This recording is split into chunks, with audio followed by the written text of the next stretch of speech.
guys! This is MIAMIA Vlogs again. Thank you so much for liking and watching and subscribing to my YouTube channel. Maraming salamat sa mga bumibisita sa YouTube channel ko palagi. At ngayon, syempre, quarantine time pa rin. Wala tayong masyadong madaming ingredients. Pero, na-miss kong gumawa ng pasta.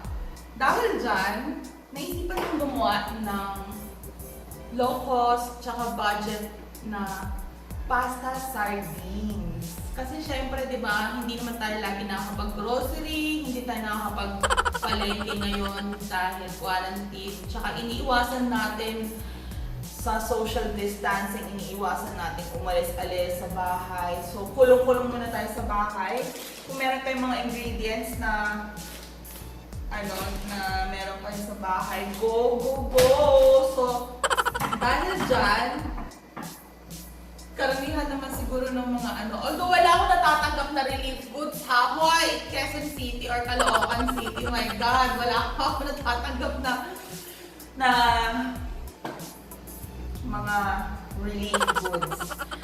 So, spell asa muna ako dyan. Ayan, so guys, meron tayong ingredients. Gagamit tayo ng pasta, kahit anong pasta, spaghetti or ito, spirali. And then, Youngstown sardines, kahit anong sardines, mega sardines, keme sardines, Romina sardines, do. Anyway, so pwede tayong gawa ng ketchup din, yan. And meron akong mga spices dito. Meron akong basil na spice. Gusto ko rin lagyan siya ng onting anise, and umami or magic sarap konti. And then pepper. And syempre, lalagyan natin ng twist. Medyo gusto ko ng green stuff. Meron akong spinach. Pwede na rin lagyan ng Kang Kong. Gusto nyo. So, medyo vegetarian tayo. Okay guys, so pinapakuluan ko na po yung tubig. Iluluto na muna natin yung pasta, which is, niluto siya 1 kilo. Ano to? 500 grams lang. So, pwedeng 4 persons na to, di ba? Ayan. Pasta po tayo, huwag tayong, hindi ako masyadong nagra-rice para Wow! Okay guys, so, pinainit ko na yung water para ready na siya sa pasta. And syempre yung pasta, lalagyan natin siya ng salt. Okay, so wait lang natin mag-boil and yun, see you guys. Okay guys, so nag-boil ng ating water. Voila! Oh my gosh! Lagyan natin siya ng salt.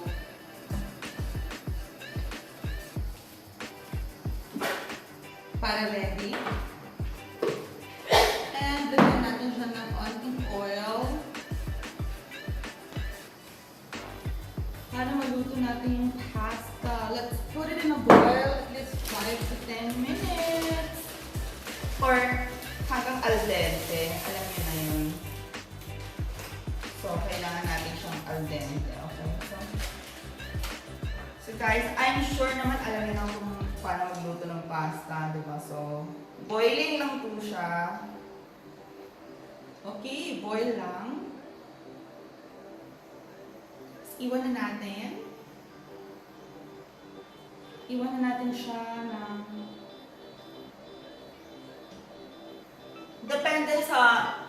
depende sa gusto ninyo, at least 10 minutes, 10 to 15 minutes po yung pasta. So, ayan na.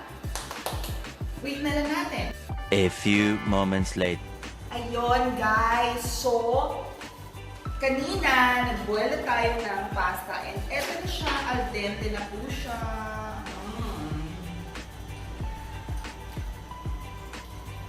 Gusto ko yung medyo yung pasta.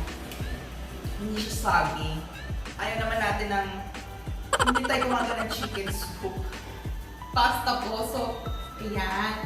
Al dente na po siya guys. So, meron na tayong garlic and onions. Okay, so ready na po tayo ulit guys mag-cook. Ito na yung sauce. So, get ready. We're going to use the oil.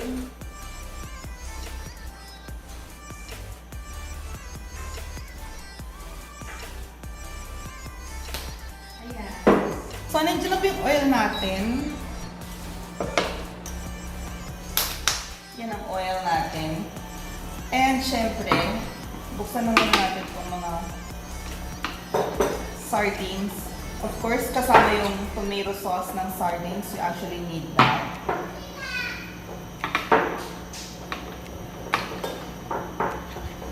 Dalawang can lang naman kailangan natin. So, okay, let's start with the garlic. Garlic and onions.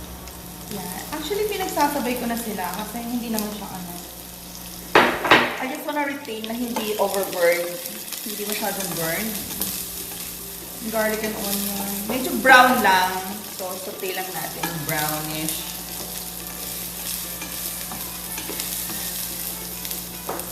Ayun, ang sarap-sarap, diba? My God. Ayan. Siyempre, ilalagay na rin natin ang ating sardines. Ah!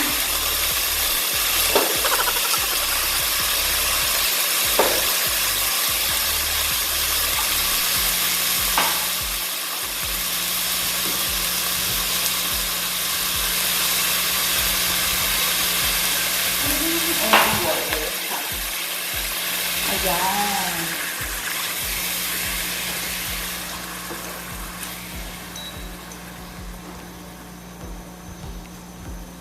So, medyo durugin na natin dito yung sardines because we actually need the sauce na medyo durog.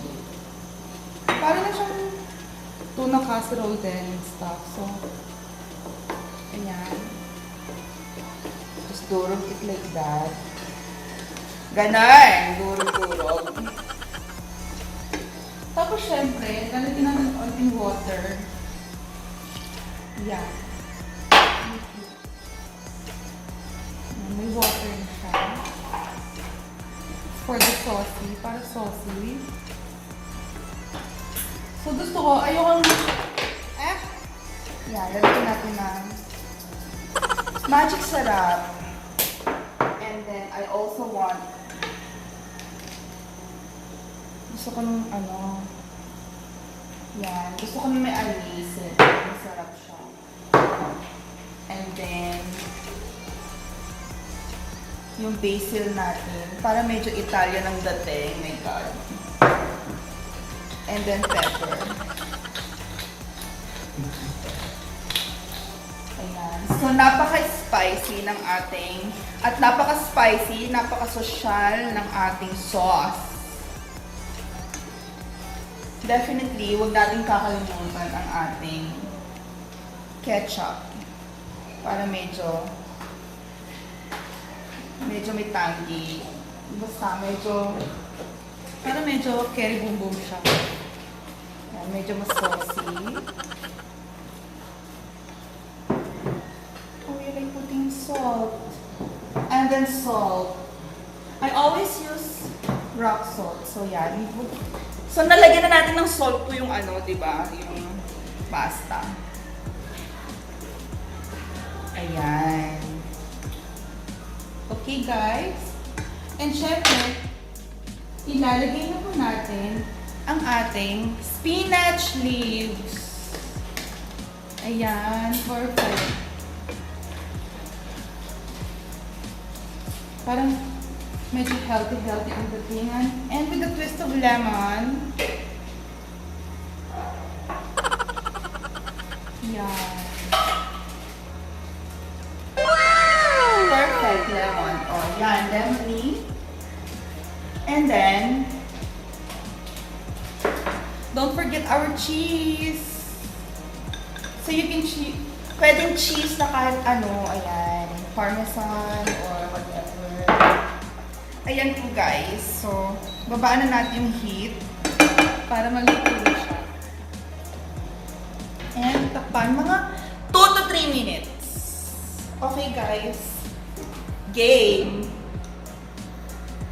A few moments later. Ayan. So guys, okay na. Ready na yung ating sauce. Lalagyan na natin ng sauce yung ating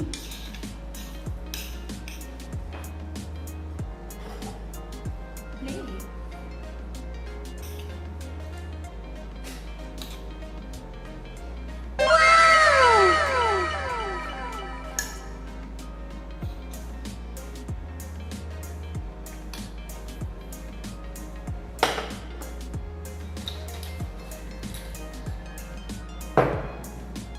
Give me some few onions.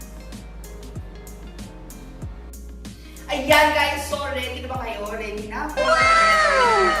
Okay yung sauce, okay yung pasta, and eto na yung finished product. See? And taste na natin.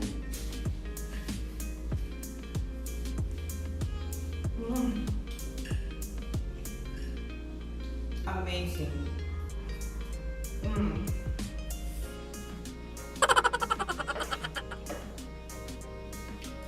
This is our, tatawag ko siyang lockdown. Oh my God! It's so masarap. It's so masarap and spicy. Lockdown sardines pasta. Yay! Thank you so much guys! Maraming salamat sa pag-like and subscribe to my YouTube channel, MIAMIA Vlogs. So naka-lockdown tayo, naka-quarantine tayo. Ingat-ingat lang po tayo guys kung ano pwede iluto sa bahay. Na medyo fancy as chachal. Ayan, go tayo dyan. Try it guys. I love it. With the green. Healthy na, masarap na, mura pa. So, go tayo. Thank you so much. I'll see you again next time. Bye.